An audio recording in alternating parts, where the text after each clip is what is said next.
full. Ya está grabando.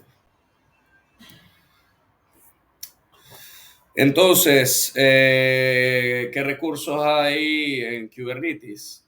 Bueno, primero, antes de hablar de los recursos, es bueno hablar del propio cliente, y ese es kubectl, que es lo que nos va a permitir hacer la gestión, comunicarnos con el clúster y hacer la gestión. Quiero crear este recurso, quiero borrar este recurso, quiero entender qué hay en este recurso, quiero ver los logs de un pod que está pasando dentro de la aplicación, etcétera, etcétera. Ahí tienen ejemplos de comandos. Vayan ubicándose un poco en ellos porque es lo que van a usar principalmente en el proyecto. Y para conectarnos un clúster, cosa que van a necesitar para el proyecto, vamos a tener un archivo llamado kubeconfig, que es un archivo generado para acceder al clúster. Se mete usualmente en el hub, en esa path, y eso te permite conectarte por SSL, TLS. Uno es medio seguro. Puedes incluir también determinados medios de autenticación, usuario y contraseña. Puedes incluir OAuth 2, por ejemplo, que te tengas que conectar en algunos casos de algunas organizaciones con el G Suite y Office 365 o AWS CCO, etc. kubectl se puede instalar en cualquier sistema operativo, así que pueden usar lo que ustedes quieran. Y bueno, sería bueno que lo fueran instalando porque les adelanto que van a usarlo en el proyecto. Y bueno, hay una manera importante de administrar los recursos. Y primero es que tú deberías crear todos los recursos y administrar todos los recursos por medio de manifests en formato YAML. También tú puedes ejecutar comandos, puedes hacer create pod y create deployment, lo que sea, pero nunca, jamás es lo recomendable, pues no tienes una traza de lo que estás haciendo. JSON usualmente no se usa, no lo recomiendo. YAML es un lenguaje súper bonito, súper legible. Como lo tengo ahí, es para archivo de configuración en general, y de verdad es muy entendible así tipo Python. Kubernetes es un sistema declarativo. Tú quieres declarar qué estado va a tener el clúster. Siempre se va a reconciliar ese estado del real contra el deseado, y lo que tienes que cambiar es los specs, o en algunos casos los annotations de ese recurso YAML, y Kubernetes se ocupará de lo demás. kubectl apply al archivo y ya está. Los recursos son datos. Otra vez hablando de lo mismo, todo está en la base de datos, todo está en etcd. Este ciclo de reconciliación siempre va a buscar el registro y va a tomar la acción que es. Y cada vez que tú hagas apply run, va a crear un nuevo registro en la base de datos, va a crear algo nuevo en etcd. Y Kubernetes se ocupa de lo demás, con los controladores, con el scheduler, con toda la maquinaria, la API, con todo lo que tiene. Se puede crear y editar los manifiestos de los recursos directamente con los comandos. No es lo recomendado, deberías tenerlo en un sistema de control de versiones como Git, que si no saben usar Git, los recomiendo que lo aprendan a usar porque es lo que van a usar en el proyecto. Y así vas cambiando tus versiones, sabes lo que tienes en el sistema en un momento y cuando lo tienes en otro. Entonces, otra vez, Kubernetes funciona de manera declarativa. Los recursos los vas a crear en la API y esto se almacena en la base de datos, que es etcd. Y los controladores se van a ocupar de que los objetos vayan así implementados de la forma correcta de la infraestructura. Y cada recurso de Kubernetes suele componer de 3 partes: los metadatas, los specs y el status. Los specs es la especificación que va a proporcionar al clúster, que el controlador va a saber va a examinar para saber qué hacer. Como tal, son cosas funcionales.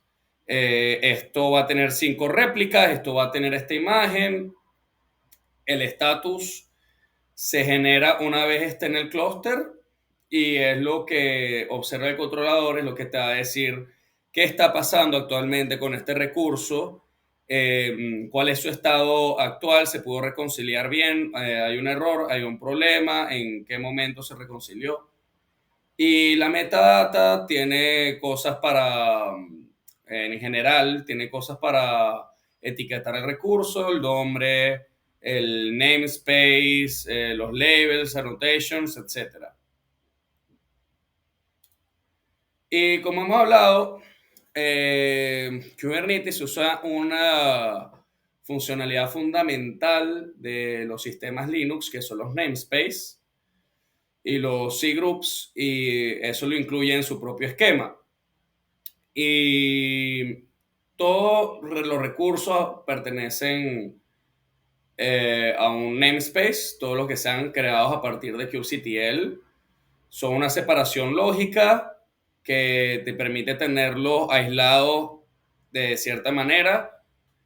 Pueden ser los nombres de los recursos tienen que ser únicos en un namespace, pero entre namespace puede ser diferente. Pues puedo tener recurso A en namespace casa y recurso B en namespace carro. Y hay una autorización que luego hablaremos en la parte de seguridad que permite definir qué clientes pueden entrar a ciertos namespaces y a cuáles no. Hay 3 namespaces por defecto en Kubernetes en los que jamás se te debería ocurrir desplegar algo. En especial, puedes romper luego algo en el clúster si borras ese namespace. Y bueno, tienes el default, que es el que te da determinado para poder crear cosas ahí, que puedes no quiere decir que deberías. El public, que hubo reservado para uso del clúster y todos los usuarios pueden leer público.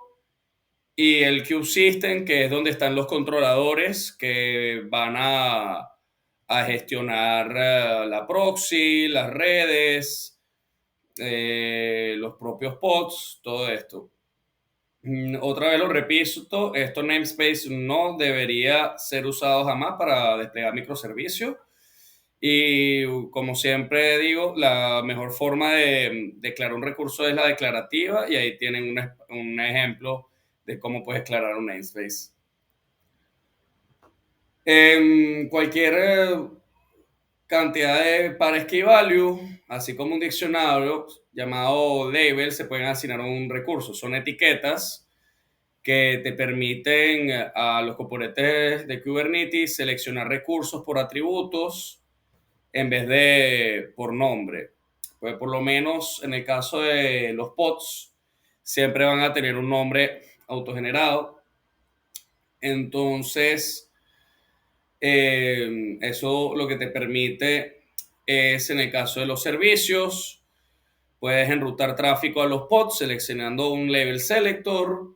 En el caso de los deployments, quieres crear varios pods, usa un label selector para encontrar qué pods, los pods de los cuales es responsable, qué pods está gestionando un deployment, y puedes seleccionar cuáles nodos pueden entrar a un pod a partir también de selectors. Algunas de estas definiciones las entenderán en las clases que vienen. Aquí un ejemplo del uso de label y selector que pueden repasar una vez que hablemos de deployments y servicios. Y tienes los annotations, que son metadatos asignados a un recurso, se destinan usualmente a herramientas, extensiones de Kubernetes que todavía no se integran en la parte de especificaciones. Pueden ser extensiones por lo menos de los servicios que quieres que se comunique con la nube. entonces agregas una annotation, porque por defecto, como es un recurso de Kubernetes, no va a tener este tipo de implementaciones tan específicas en los specs. Y bueno, aquí están los ejemplos para agregarlo de manera imperativa o declarativa. Y ya está. Y... Uy, qué buen tiempo. Me puedo tomar un café y todo antes del tren. Preguntas, dudas, inquietudes. Ajá. Adrián.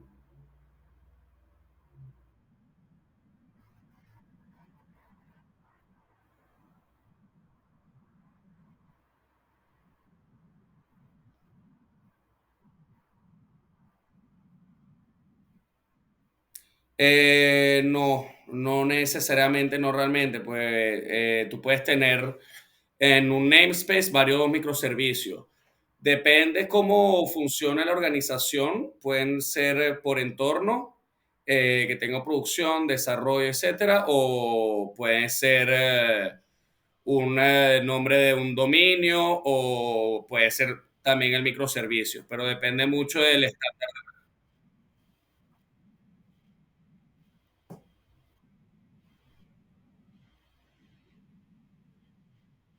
No, es un espacio.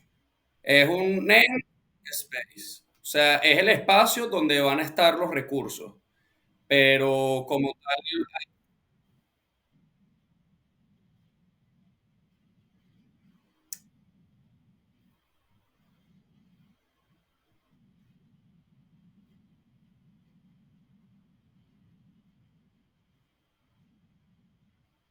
exacto. Y depende de la organización, se decide cuál van a ser el estándar de tener diferentes namespace. Hay unos que lo usan a nivel de dominio, de bueno, esto es monitorización, esto es infraestructura, otros que a nivel de microservicios, a nivel de gusto, pues.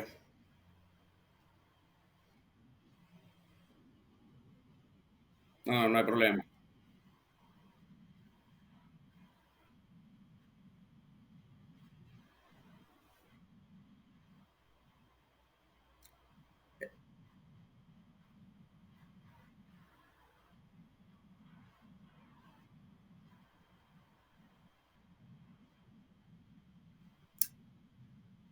Es una unidad fundamental, pero en la clase siguiente ves que vamos a entrar más en eso. Vamos a entrar en la parte de cómputo, que es todo eso, pods, deployments, réplicas, cómo se gestionan y las definiciones.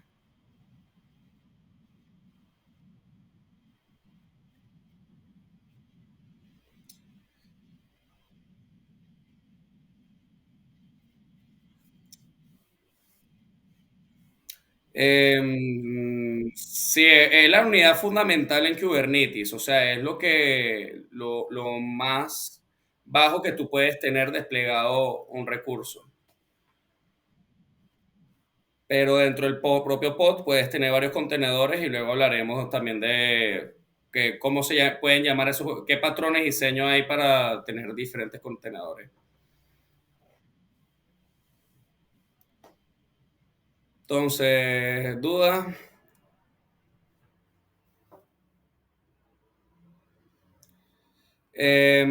Bueno, para que sepan, ya encontré el proyecto para... ay, yo debí parar esto. Ya, problemas técnicos.